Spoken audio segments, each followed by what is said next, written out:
আসসালামু আলাইকুম ভিউয়ার্স, আমি শামীমা আক্তার স্বপ্না সিলেট থেকে বলছি। আশা করছি যে যেখান থেকে আমার ভিডিওটি দেখছেন সবাই আল্লাহর রহমতে ভালো আছেন, আমরাও ভালো আছি। আজকে চলে আসলাম আমার ভয়েস ওভার দিয়ে নতুন একটি ভিডিও নিয়ে। কয়েকদিন আগে আমার বাসায় একটি গেট টুগেদার ছিল। কয়েকজন আমার ফ্যামিলি মেম্বার নিয়েই আমি একটা গেট টুগেদার আয়োজন করি। সেখানে আমি কি রান্না করেছি, কি খাবার দিয়ে আমি আপ্যায়ন করেছি মেহমানদের, এটা নিয়ে একটা ছোট্ট একটা ভিডিও। আর ভিডিওটা অনেক বড় হয়ে যাবে বলে তাই আমি দুইটা পার্টে করছি। প্রথম পার্টে আমি দিনের বেলা যা রান্না করেছি ওইগুলো দেখাচ্ছি, আর পরের পার্টে আমি রাতের রান্নার, কারণ আমার পার্টিটা ছিল রাতের বেলা। তো আমি দিনের বেলায় কিছু রান্না শেষ করে রেখেছিলাম। তো আমি এখানে প্রথমে দেখতে পাচ্ছেন আমি শুটকি বসিয়ে দিয়েছি। শুটকিতে তেমন কিছু নেই, এখানে রেসিপি শেয়ার করার তেমন কিছু নেই, আপনারা সবাই জানেন কিভাবে রান্না করতে হয়। তারপরেও আপনাদের সাথে আমি টুকটাক একটু শেয়ার করে নিব। প্রথমে আমি শুটকি বসিয়ে দিয়েছিলাম কুমড়া পাতা আর আলু দিয়ে, তারপর পেঁয়াজ রসুন দিয়ে পানি আর হলুদ মরিচ লবণ দিয়ে বসিয়ে দিয়েছিলাম একটা চুলায়।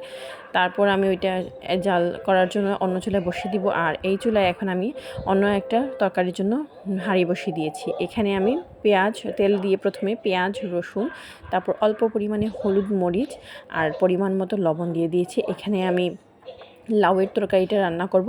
লাউ তরকারিটা শীত আসার প্রথমেই লাউ মাছ দিয়ে রান্না করলে খুবই টেস্টি হয়। তো এখানে আমি প্রথমে লাউগুলা দিয়ে দিয়েছি। আরেকটি কথা, ভিডিও দেখতে দেখতে অবশ্যই আপনারা একটি শেয়ার দিয়ে দিবেন, আর অবশ্যই লাইক করবেন, ফলো করবেন। আর আমার ভিডিওটি কেমন হয়েছে অবশ্যই কমেন্ট সেকশনে জানাবেন। ওইদিকে আমার শুটকির তরকারিটা মোটামুটি হয়ে গিয়েছে। এখন আমি মাছ আর কাটা শুটকি আর কাঁচামরিচ ওইগুলো দিয়ে ভালো করে নেড়ে পরিমাপ মতো পানি দিয়ে ঢাকনা দিয়ে আবার বসিয়ে দিব, আবার কিছু সময় জাল খাওয়ার জন্য। আর পাশের চুলায় আমি মাছ ভাজার জন্য দিয়ে দিয়েছি। আমি লাউয়ের তরকারিতে মাছটা ভেজে দেব, যেহেতু আমার লাউয়ের পরিমাণটা কম, কারণ আমরা 10 থেকে প্রায় 12 জনের মতো খাবার খাবো, আর আইটেমটাও অনেক বেশি। এই জন্য সব কিছু আমি পরিমাপ মতো রান্না করেছি যেন বেশি না হয়, কারণ একদিনের তরকারি পরের দিন আবার খাওয়া যায় না। তো এই জন্য আমি পরিমাপ মতো রান্না করছি। আর ওইদিকে আমি মাংসটা ম্যারিনেট করার জন্য রেডি করছি। এখানে আমি গরুর মাংস রান্না করব আলু দিয়ে, তাই এখানে আমি গরুর মাংস পরিমাপ মতো গরুর মাংস নিয়ে নিয়েছি। দেন আমি এখানে কাটা পেঁয়াজ, আমি গরুর মাংস অনেকে অনেক রকম রান্না করে, আমি মাখিয়ে সব মশলা দিয়ে মাখিয়ে কিছু সময় ম্যারিনেট করি, দেন আমি চুলায় বসাই। তো আমি যেভাবে রান্না করি ওইভাবেই দেখাচ্ছি। এখানে আমি কাটা পেঁয়াজ দিয়েছি, পরিমাপ মতো রসুন বাটা, আদা বাটা, তারপর হলুদ গুঁড়া, মরিচ গুঁড়া, লবণ, তারপর আমি দিয়ে দিয়েছি তেল, তারপর আস্ত গরম মশলা যা আছে দারুচিনি, এলাচ, লং, তারপর গোলমরিচ ওইগুলো দিয়ে দিয়েছি। তারপর পরিমাপ মতো তেল দিয়ে মাখিয়ে রেখেছি। আর ওইদিকে আমার শুটকির তরকারিটা হয়ে গিয়েছে। আমি শুটকি নামিয়ে আমি ওই চুলাতেই গরুর মাংসটা বসিয়ে দিয়েছি। আর পাশের চুলায় আমার লাউয়ের তরকারিটাও হয়ে গিয়েছে, ওইখানে আমি মাছ দিয়ে দিয়েছিলাম। নামানোর প্রায় 2 মিনিট আগে আমি ধনে পাতা দিয়ে দিয়েছি। লাউয়ের তরকারিতে ধনে পাতাটা অবশ্যই মাস্ট দিতেই হবে, কারণ ধনে পাতা দিলে লাউয়ের তরকারির ফ্লেভারটা অন্যরকম হয়, অনেক লেভেলে চলে যায়। তারপর ওইখানে আমার লাউয়ের তরকারিটাও হয়ে গিয়েছে। তারপর আমি ওই চুলায় আমি বসিয়ে দিয়েছি মুরগির মাংস আমি ভেজে নেব প্রথমে। তারপর আমি বসিয়ে দিয়েছি মুরগির মাংসের জন্য মশলা।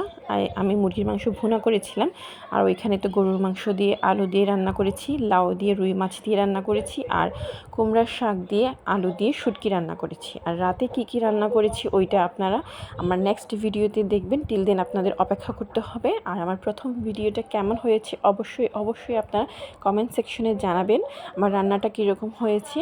আর আপনারা অবশ্যই একটি শেয়ার দিয়ে রাখবেন, লাইক করবেন। আর আমার ইউটিউব চ্যানেল আদিস মমস ওয়ার্ল্ড, আর আমার ফেসবুক প্রোফাইল হচ্ছে শামীমা আক্তার স্বপ্না, দুইটাতেই আমার ভিডিওগুলো আপলোড করে নিই, আপনারা দেখে নিতে পারেন। তারপর এখানে আমি মাংসের মশলা বসিয়ে দিয়েছি। মশলাটা অবশ্যই ভালো করে কষাতে হবে। মশলা কষানোর জন্য আমি প্রথমে যে মশলাগুলো দিয়েছি, আমি এখানেও কাটা পেঁয়াজ ব্যবহার করেছি, কারণ মাংসের মধ্যে কাটা পেঁয়াজ দিলে খুব টেস্টটা ভালো হয়। ওইদিকে আমার ওই চুলার গরুর মাংসটাও হয়ে গিয়েছে, ওইখানে আমি আলু দিয়ে দিয়েছি, দিয়ে আবার জাল খাওয়ার জন্য রেখে দিয়েছি। আর এখানে আমি কাটা পেঁয়াজ, আদা রসুন বাটা, লবণ, হলুদ গুঁড়া, মরিচ গুঁড়া, আস্ত গরম মশলা যা প্রয়োজন, তেজপাতা, তারপর লবঙ্গ, গোলমরিচ, এলাচ, দারুচিনি এগুলা দিয়ে দিয়েছি। দেন একটু পাঁচফোড়ন আর একটু ধনে গুঁড়া দিয়ে আমি এই মশলাটা খুব ভালো করে কষিয়ে নিব।